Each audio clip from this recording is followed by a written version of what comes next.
Yan, nagluto ako ng bangus with tausi.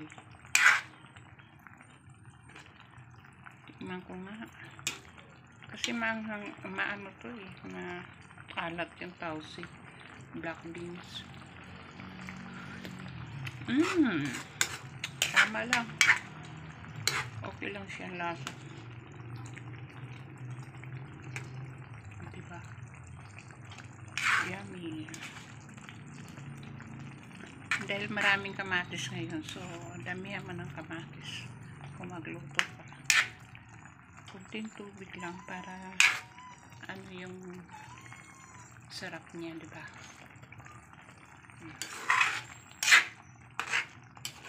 Ayan. Please like, share and subscribe my channel, Brave Vlog. Okay, thanks for watching guys. Bye.